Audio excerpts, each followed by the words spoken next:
Greetings, real estate investors. This is Andy Heller. I'm joined by my friend and fellow educator, Alan Cowgill. So we've got this workshop coming up and you're considering spending a couple of days with us. Why? That's a great question. Let's try to answer what we're going to cover. And why don't we first start off with introductions? I'll do myself, and we'll pass on to you, Alan. So I've been investing since 1990. I'd like to say I started when I was 5, but I'm much older than that. And I've been teaching real estate investing since 2006, almost 2 decades. So my model is called the Buy Low, Rent Smart, Sell High model. And our model got recommended by Fortune magazine among the top 5 wealth building models for real estate investors. So what is it that we teach? On the buying end, we teach investors how to buy bank-owned properties, also called REOs. Now, after the foreclosure sale, before a property pops up on MLS, it's typically 3 to 6 months. We teach you how to work that 3 to 6 month window, how to approach smaller banks directly. And for the larger banks, their listings are going to end up, for the most part, with a handful of agents in every community. We call them REO agents. We teach you how to find them, how to introduce yourself to them, how to get on their radar and become one of the investors that they turn to when they have to move a property. Once you've purchased a property, we teach you how to wholesale, how to flip, and if you can't get quick cash, we teach you how to roll the property into a rent smart lease option, where many of the properties sell 3, 7, 15 years down the road. And those that don't sell, your tenants pay off your mortgage and you've got a retirement plan. I hope that sounds appealing. My good friend and fellow speaker, Alan, is going to be handling the afternoon sessions. And don't let the gray hair fool you. He's only 45 years old. And but he's been teaching since he was 5. But I'll let Alan tell you more about him and what he's going to teach. And then I'll come and finish up with why this weekend is so important and why you should spend the weekend with us. Well, that's great. I'll tell you what, I started in real estate in 1995. In 2001, I became a full-time real estate investor. And along the way, it's been a great ride, I'll tell you that. I teach folks all about private money. If you don't know what that is, I will teach you that. I'm going to show you how to attract lenders, how to convert them into private money lenders so they loan you money, and then manage them on how to do it safely so they can follow the rules. There is some handful of rules out there. Look, the type of deals that you can do with private money is commercial deals, residential deals. Students that have become hard money lenders, because many of them they have used my system for that and become hard money lenders.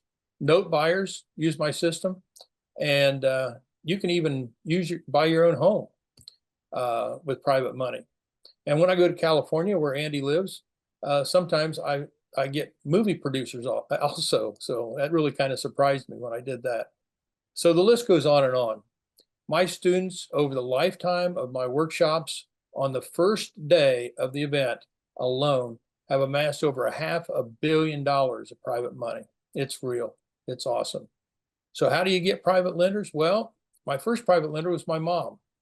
What had happened was I sat down with her at the kitchen table and I told her what I was doing, and she had a bank CD, and she cashed that out and loaned that money to me, and she jumped for joy. She was ecstatic on that. So that's a good way to do it. I did bank CDs for years, and then along the way I realized that I could use another way, which is self-directed IRAs. That is another great way.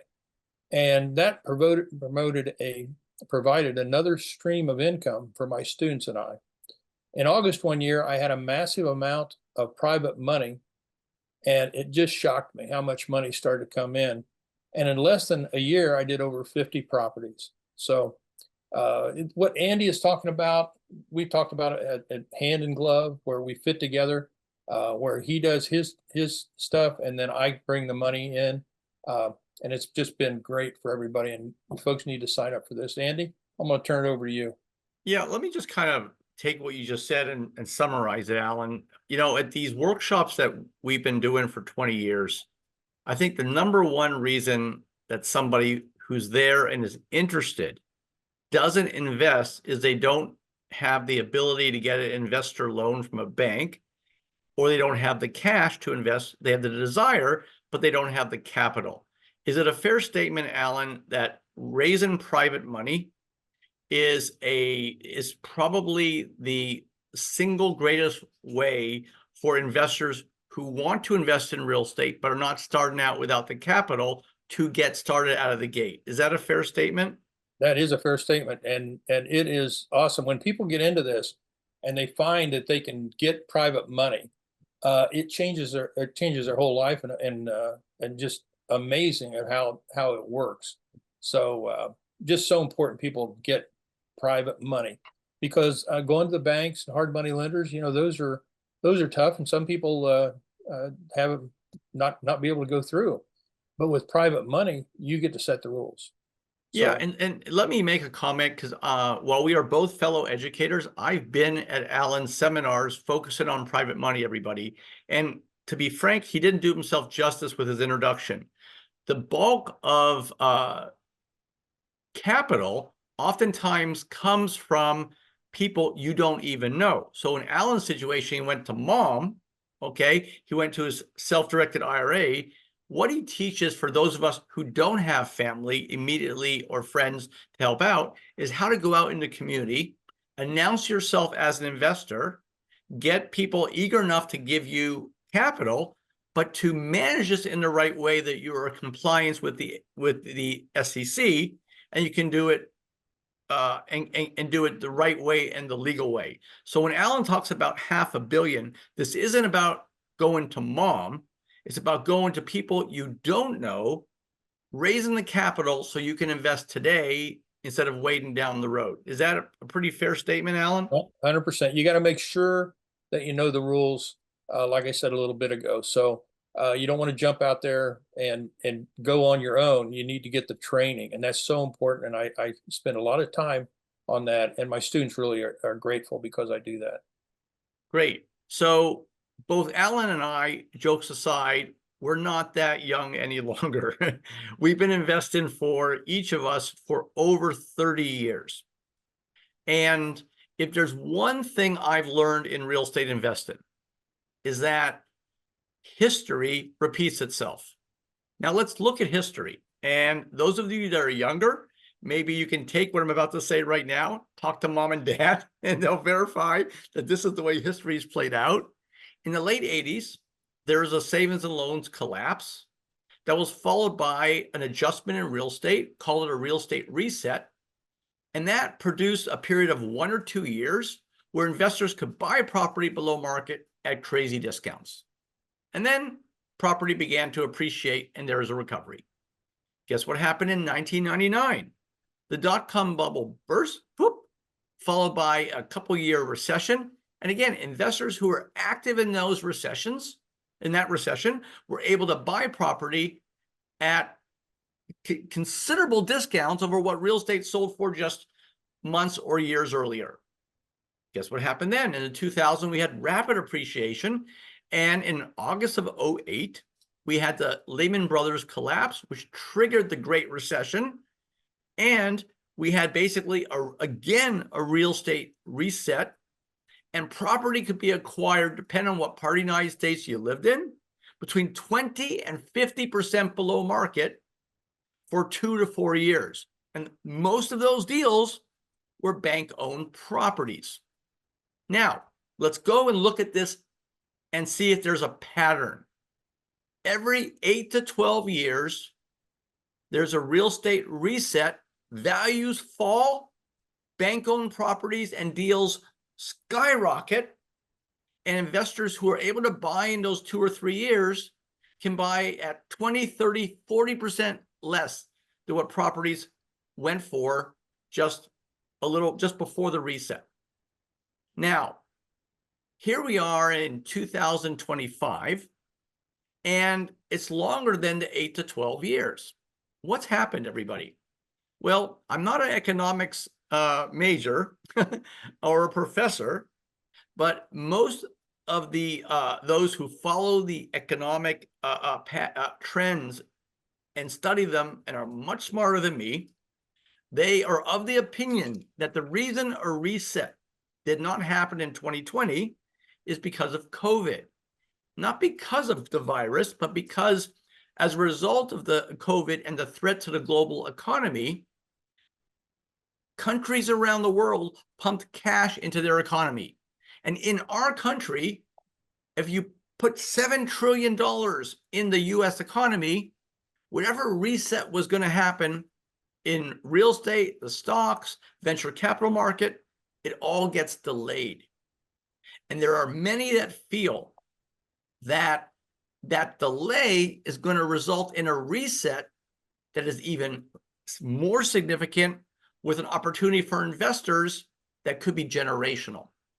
Now, when these resets occur, I want to leave you all with two powerful points. The first point is the resets don't just happen, everybody. There are signs that the reset is coming. And the number one sign is when you see more and more people getting behind in their mortgage and foreclosure starts increasing. The statistics that I have right now are through September. And September of this year compared to September of last year, the percentage of properties that are more than 90%, more than 90 days delinquent has increased 4%. That's pretty significant because it doesn't take a big percentage for you to see a large increase in foreclosures. Now, this is the big one, everybody. September this year to September last year, foreclosure starts are up 61%. That is a big deal. That means that the market, we're seeing signs that there is a shift starting. Now, these same signs, everybody, were apparent in 2006 and 2007 before the real estate market reset in August of 2008. If you want to see something that really shows this well, go watch the movie The Big Short. Because The Big Short is all about the signs that were there that a few people saw and acted on and made a lot of money. Well, the same signs are there today. The question is, who will be the ones to make money when the market resets? Now, the second point I want to make is that when you have resets and real estate values fall dramatically, there are some real estate strategies that are better for these resets than others. Without a doubt, the dominant way to acquire properties below market in the last Great Recession were bank-owned properties. In fact, in some communities around the country, the percentage of retail properties on the market that were bank-owned foreclosures was around 40%. That's nuts. That number should be 1 or 2%. And I'm the guy who teaches how to buy these types of properties. The other thing that is very common in resets is you're typically in recessionary times. And if you're in a recessionary time, it's much more difficult to flip property because there's not many buyers. So again, arguably the best hold-in strategy in recessionary times is the lease option, because you lock in a property you bought below market today and you sell it down the road, hopefully when there's been some appreciation. I don't teach one of these topics, I teach them both. And again, like Alan said, the hand in glove fits like a glove. The piece that might be missing is, where's the cash going to come from for me to get started if I don't have enough cash to buy from banks? And that part will come from Alan. You know, Alan and I have had a lot of success invested in real estate. We probably don't have a whole lot of regrets. We both love to teach and have been teaching people like you for years. I have one regret. I knew 08 was coming. I didn't know about exactly when or how deep it would be, but I knew it was coming because I saw signs in 06 and 07. And when it came, I was absolutely active buying property below market. But had I done a few things differently in 06 and 07 to get ready, I could have and should have bought 10 times the number. I'm not going to make that same mistake again. And what I'm trying to say today, as we wrap up this short video, is the same opportunity that Alan and I will be teaching you all to get ready for. I'm still doing that myself. I believe that reset is coming. I'm ready for it. I've got the perfect model for it. And to be frank, we could bring on 3,000 more students and it wouldn't make a dent when that reset comes. The only thing that Alan and I can't do for you is hit the QR code and register. You've got to make that decision yourself. I've been teaching for 20 years. I've made hundreds, if not thousands, of investors like you, hundreds and thousands and even millions of dollars. But the only way to give yourself a chance is to attend. Our commitment to both of you is the most amazing and educational weekend that you may attend in your entire life. Spend the weekend with us. It doesn't matter where you live. It's all remote. If you miss a segment, we can get it to you. Yeah. But you've got to register. That part you got to do yourself. We hope to see you on January 24th and 25th. Alan, anything you want to say before we wrap it up? Well, man, you hit it right on the nose. You really spell it out. So everybody just sign up and get started on this. You'll be amazed. We'll see you on January 24th. Have a cup of coffee, get ready, have your notepad, and we can't wait. Yep. To your wealth.